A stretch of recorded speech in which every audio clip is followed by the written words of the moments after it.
Nós estamos aqui na congregação da Vila Menck. Essa pessoa aqui que nós não conhecemos entrou aqui dentro, espancou o servo de Deus, destruiu aqui, ó, a igreja, bateu em 3 irmãos. Ninguém nunca viu ele aqui, ninguém sabe como que ele é. Então ele tá aqui amarrado, os irmãos amarraram ele porque tá aguardando. Bom dia. Bom dia e obrigado por assistir os meus vídeos. Eu sou Jorge Luiz e este é o podcast e Rádio Web Xixová. A Rádio Web Xixová toca o melhor do flashback e também um pouquinho da música cristã. Porque para mim, música cristã não é louvor. Louvor é aquilo que você só canta para Deus e não ganha um centavo com isso. Mas bora lá. E o assunto que eu quero falar hoje é sobre o que anda acontecendo na congregação cristã do Brasil. A igreja que foi sempre afastada de coisas do mundo, não se envolvendo com nada do mundo, mas de repente vira notícia nas televisões, via nos programas de crime, vira notícia em muitos lugares. Mas o que é que aconteceu com uma igreja que vivia praticamente no anonimato, quase ninguém conhecia ou não sabia nada sobre a igreja. Mas hoje, essa igreja não sai dos meios policiais. Se não é uma coisa, é outra. Mas bora lá, porque vocês vão ver do que eu estou falando. Bora lá. Deixa eu voltar aqui, ó. A cabeça do servo de Deus aqui atrás está cortado, todo machucado.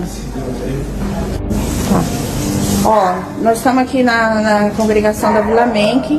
Essa pessoa aqui que nós não conhecemos entrou aqui dentro, espancou o servo de Deus, destruiu aqui, ó, a igreja, bateu em 3 irmãos. O mérito, eu não vou entrar no mérito do que aconteceu aí e por que aconteceu.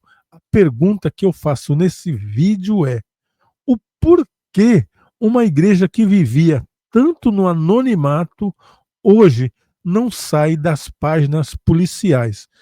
Ou por um motivo ou outro, mas quem vivia praticamente isolada, as pessoas não sabiam quase nada, a não ser que ela tinha aquela cor cinza e que as mulheres usavam véus e mais nada. Era uma incógnita. Mas por que essa igreja, do nada, ela não sai das páginas policiais? A pergunta é, eu estou perguntando, por que você aí que está desse lado, você sabe me dizer o porquê? Se você não sabe, eu vou te falar. Vamos assistir mais um pedacinho aqui e eu já te conto o porquê de tudo isso. Porque ainda no Brasil tem igrejas centenárias que você não ouve falar nada. Mas por que a congregação do nada virou manchete? É raro o mês que não tem uma notícia triste, ruim, problemática para falar da CCB. Irmãos, ninguém nunca viu ele aqui, ninguém sabe como que ele é. Então ele tá aqui amarrado, os irmãos amarraram ele porque tá aguardando a polícia chegar para levar ele. Filma aqui. O servo de Deus tá aqui todo com o rosto cortado. Porque 3 pessoas foram agredidas dentro de uma igreja na Grande São Paulo. Entre as vítimas, um adolescente de 14 anos. E o detalhe, o agressor teria se passado por um prestador de serviço. Aí rolou uma discussão com o jovem e ele partiu para cima dos fiéis. Os feridos foram levados para o pronto-socorro e esse caso agora segue em investigação. Marcelo... Do nada, agora eu vou responder para vocês o que é que está acontecendo com a CCB.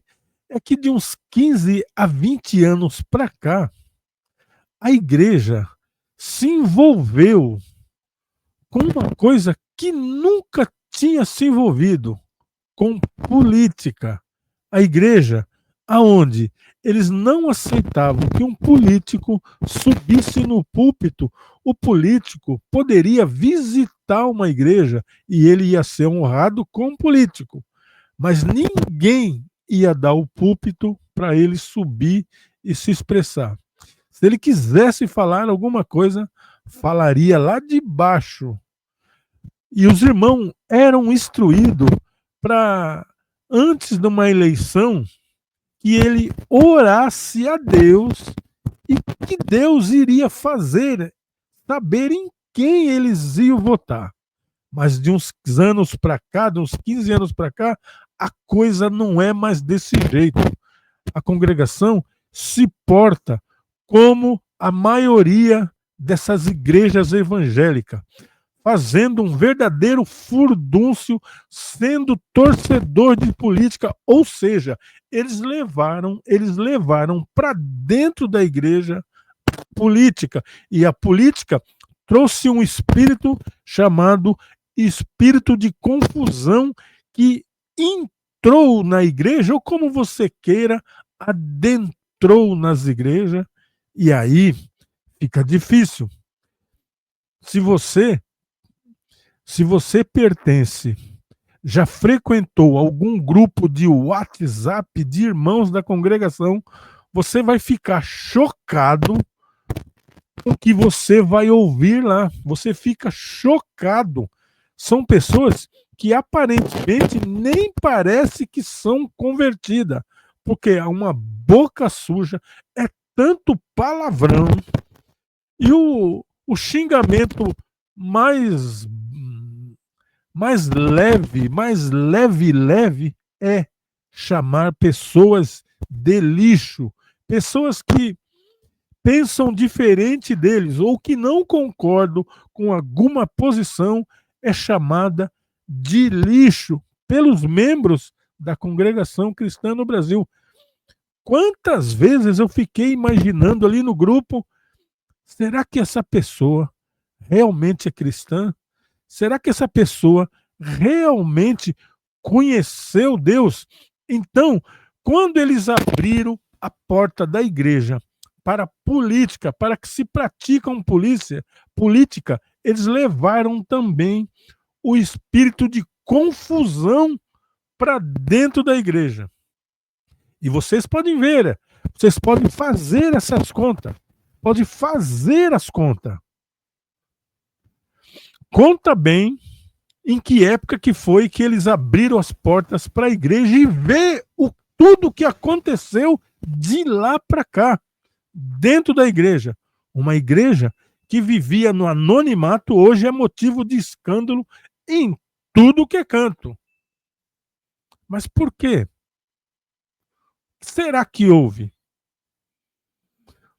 Vamos ouvir um pouquinho. Bittencourt preparou uma reportagem e vai trazer os detalhes dessa barbárie às 6h47 pelo horário de Brasília. O caso aconteceu nesta igreja em Osasco, na região metropolitana de São Paulo. Um homem chega aqui no local. Quando eu me batizei na congregação cristã em 86, eu já tinha uma experiência com a igreja, porque a minha mãe já era membra lá nos anos 70. E eu me lembro que um dia eu conversei com um irmão e falei, irmão, não tem muitas igrejas da congregação cristã, né? Eu não vejo igrejas da congregação, não tem muito. Ele falou, você está enganado, tem muitas igrejas. Foi lá, pegou o relatório, me mostrou, eram centenas de igrejas. E eu fiquei admirado como que essas igrejas passavam despercebidas. Porque elas não se envolviam em nada. Eles não pregavam em rádio, não pregavam em televisão, era só o famoso marketing multinível, o boca a boca. Então você levava o evangelho para outras pessoas no famoso boca a boca. Você não você não levava panfleto, você não pegava um megafone para sair gritando pela rua. Eu não estou dizendo que essas coisas aí são erradas, eu estou dizendo para vocês como era lá dentro da congregação. As pessoas eram ensinadas a respeitar, era um cristianismo de Cristo, onde as pessoas tinham que ser mansa e humilde. É lógico que um probleminha aqui, um probleminha ali, sempre vai existir, até porque somos seres humanos. E aonde tem humanos, tem problema. O que eu estou me referindo é que a igreja não era envolvida em escândalo de nenhum tipo. Mas por que agora a igreja só vive envolvida em escândalo? Quando a igreja permitiu que o espírito político, o espírito do mundo entrasse na igreja, ele trouxe muitas outras coisas com ele. E uma delas é o xingamento, é a ofensa, é a barbárie, é a gritaria. E o resultado? Vocês estão vendo aí. Vocês só não admitem se não quiser. Mas o resultado, todos vocês estão vendo. Vira e mexe, está no ar. Vira e mexe, acontece alguma coisa. Hoje, a coisa está desse jeito. Mas ainda no Brasil tem igrejas evangélicas que são centenárias e você quase não ouve falar dela. E por quê? Porque ela fica aleatória a tudo isso. Você está no mundo, mas você não é do mundo. Você está no mundo, mas você não é do mundo. Se você não é do mundo, então você não se envolve em coisas do mundo. Ficam achando que Deus é uma pessoa que foi dormir. Que Deus não viu que esse ou aquele fulano foi eleito. E ficam promovendo, porque nós temos que votar naquele, temos que votar nesse, porque nós temos que melhorar. Então Deus não sabe o que está fazendo. Então, Deus não sabe. Deus foi dormir, foi dar um cochilo, foi passear na Ásia, ou sei lá onde, foi passear em Nibiru, e quando ele voltou, a coisa estava desse jeito. Que agora você vai ter que fazer alguma coisa para que você mude, porque Deus é impotente para mudar. Você pensa mesmo isso? O que você não percebeu é que você trouxe para a igreja os espíritos mundanos. Se você perguntar para a maioria dos irmãos dos anos de 20 anos para trás, quando eles falavam em língua, eles sabiam o que estava falando. Ou seja, eles sabiam o que estava falando. E eu vou fazer uma pergunta para você aqui hoje, para você que tem 10 anos de crente, que tem 5 anos de crente, que tem 15 anos de crente. Quando você falar em língua, você sabe o que você está falando ou você fala sem saber o que está falando?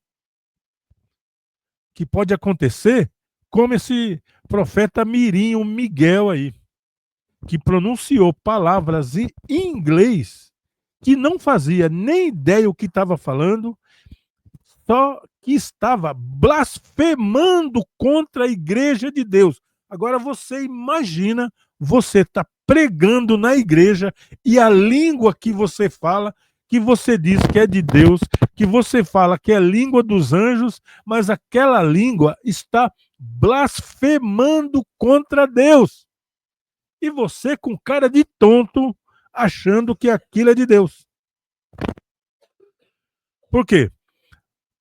Quando eu me batizei, as pessoas sabiam o que estavam falando em língua. Porque isso sempre me incomodou. Então eu perguntava para as pessoas. Então, um irmão, a língua que ele falava, dizia: Deus, Criador do universo, dos céus e a terras, mares e águas, e tudo que há neles. Era isso que dizia a língua que ele falava. E você? Qual é a língua que você fala? Será que é aquele negócio da fada? Será que é desligar do rei? Agora, qual é a cara de tonto que tá aquele pastor do Miguel de Oliveira? Porque o Miguel de Oliveira só repetia o que ele falava. Estava falando de rei desligado e de fada. E esse espírito tomou conta da congregação cristã no Brasil. Por isso, tanta mídia. Porque você só via, antigamente, as outras igrejas com escândalos e mais escândalos. Mas agora é a vez da CCB. Porque ela, como igreja, abraçou o mundo. Bora lá ouvir. Cerca de 28 anos. Ele pede para beber água. Tanto o pastor quanto os membros da igreja recepcionam. Ele então pede para ajudar. Por quê? Porque no fundo aqui da igreja está tendo uma obra. E os pedreiros estavam no fundo. E os fiéis, inclusive garotos, participavam aqui do coral, ensaiavam. Infelizmente, o elemento que entrou aqui, né, a gente não conhece, né? Não sabe de onde que veio, mas... Então, o elemento que entrou ali, eles não conhecem e não sabem de onde que veio. O grande problema é que a congregação cristã, ela não registra nenhum membro. Nenhum. Ela só registra o número de batismo que é feito.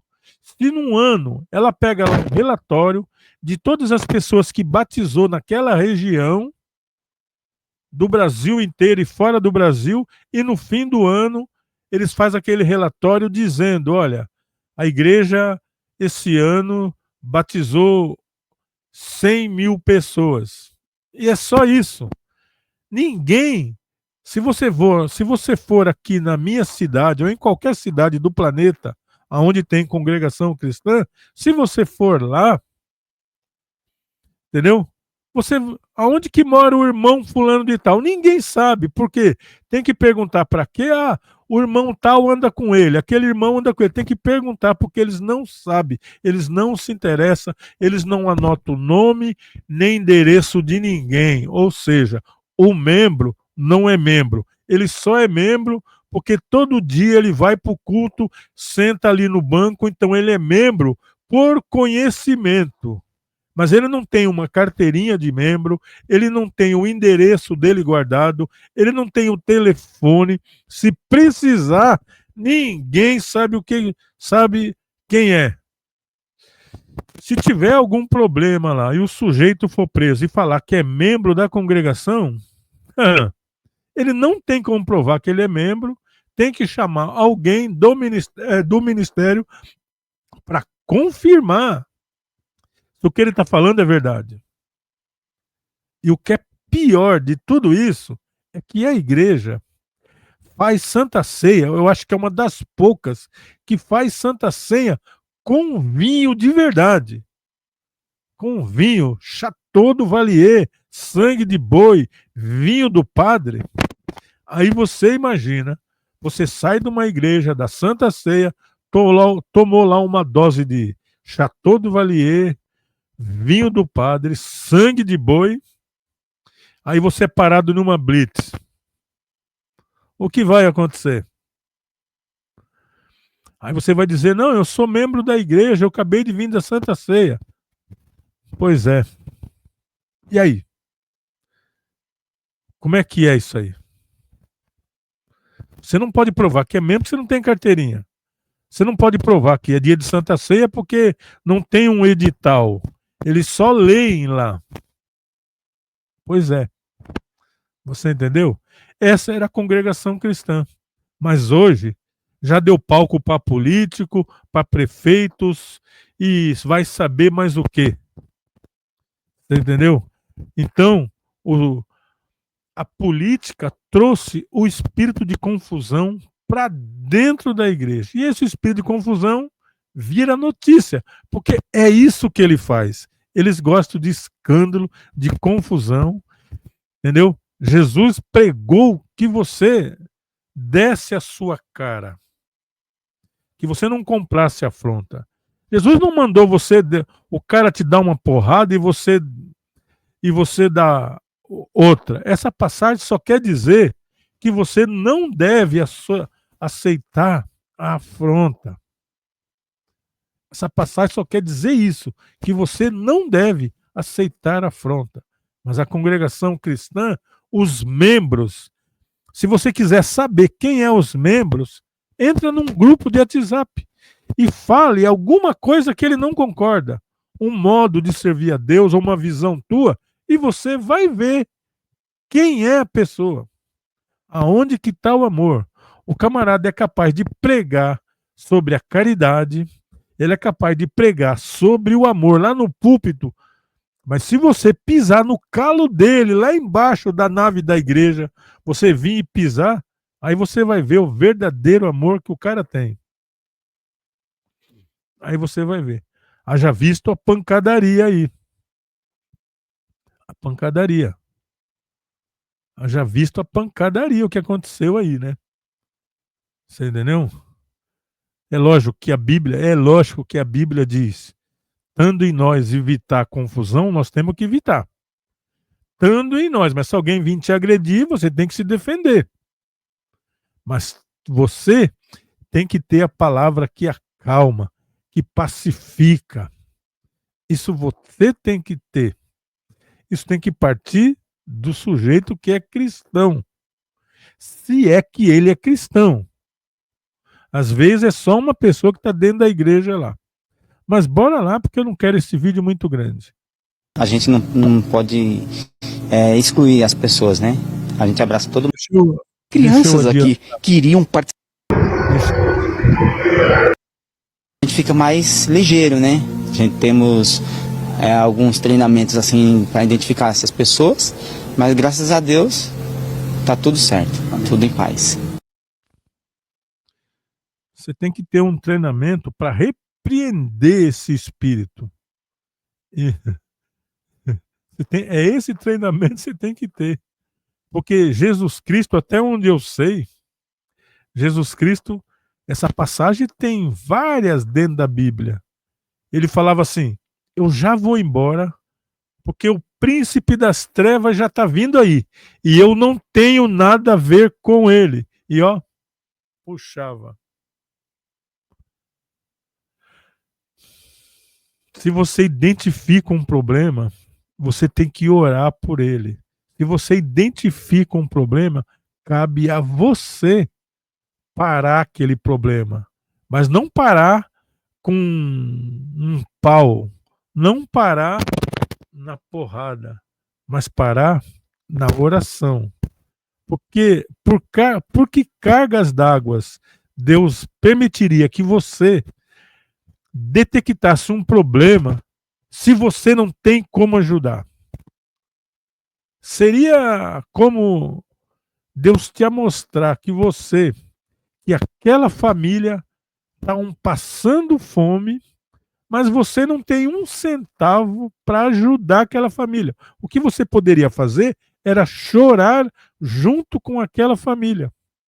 Mas não, se Deus a mostra, é porque tem uma solução. Ou você tem um amigo, ou você tem alguém que vai ajudar a resolver aquele problema. Senão, não. Deus não é TV. Deus não é programa de televisão, onde vive, que um programa de televisão vive de bagunça, de morte, de destruição. programa de televisão vivem disso. Se não tiver uma bagunça, se não tiver uma morte, se não tiver uma desgraça, não tem programa de televisão. Então eles vivem disso. O que nós não podemos fazer é deixar com que esse espírito domine a gente.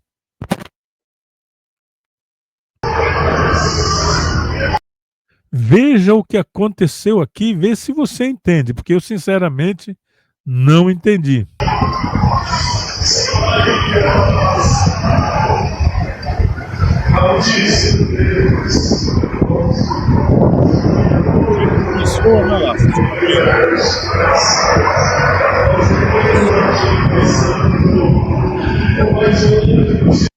Espera um pouquinho aqui que esse vídeo não ficou legal. Eu fiz uma edição aqui e eu acho que eu não caprichei na edição, só está mostrando um lado. Então eu vou ficar por aqui, porque esse vídeo aqui eu vou ter que refazer ele. Então depois eu mostro ele para vocês. Mas o que eu já mostrei hoje já é o suficiente para que todos vocês entendam a minha pergunta, o meu questionamento. O meu questionamento. Se está acontecendo uma coisa muito, não é hora de saber o porquê. Aqui na minha região de Praia Grande, eu vou falar para vocês e vocês tirem a sua conclusão. Aqui na minha região, de uma igreja só, olha bem, eu não estou falando de todo o sistema da congregação aqui na minha cidade. Se não me engano, são 23, 24 igrejas. Se não me engano, não estou afirmando nada. Eu estou falando de uma igreja, de um bairro.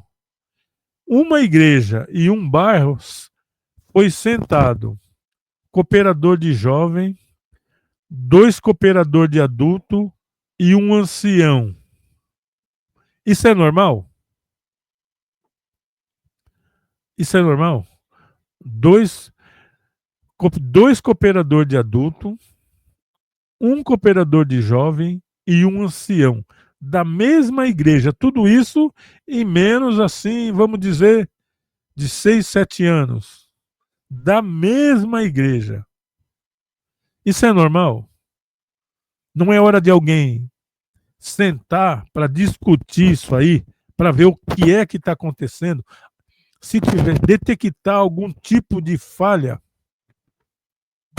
Pois é, eu cheguei para o ancião, que eu não vou falar o nome, porque não interessa, entendeu?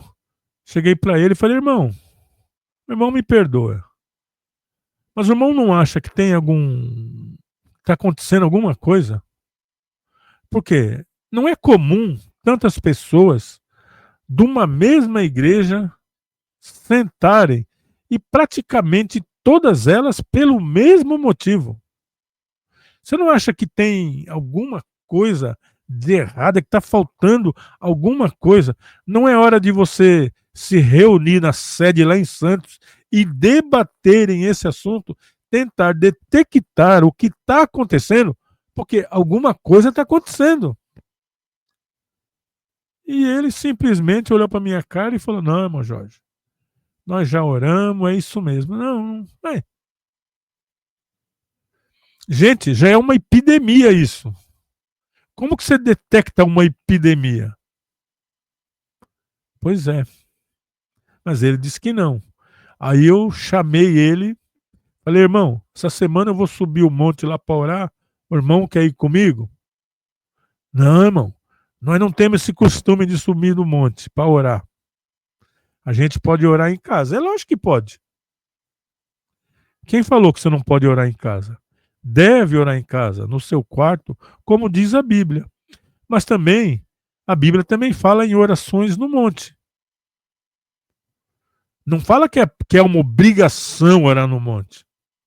O próprio Jesus Cristo disse, não é no monte nem em Jerusalém, mas é em espírito. Então, se você tiver em espírito no monte, é no monte. Se você tiver em espírito na sua casa, é na sua casa. Se você tiver em espírito no serviço, é no serviço. Se você tiver em espírito na rua, andando no ônibus, dirigindo o seu carro, então lá é o lugar.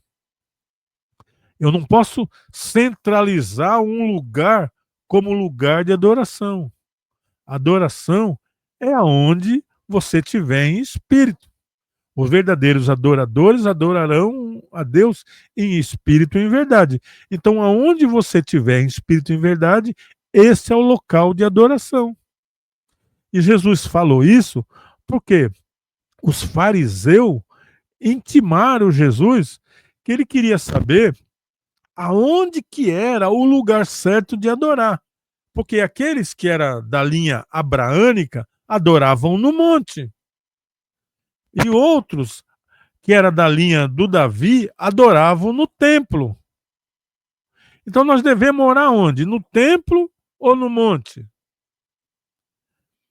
Jesus não falou que não era no monte e não falou que não era em Jerusalém. Ele disse que seria em espírito e em verdade.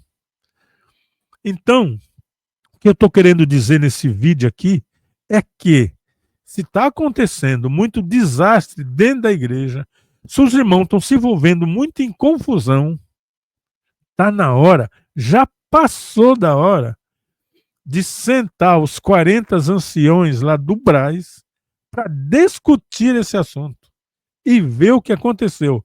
Primeiro, chama todas as pessoas que se envolveram, conversem com elas, só converse, não é para acusar ninguém de nada, é só para conversar.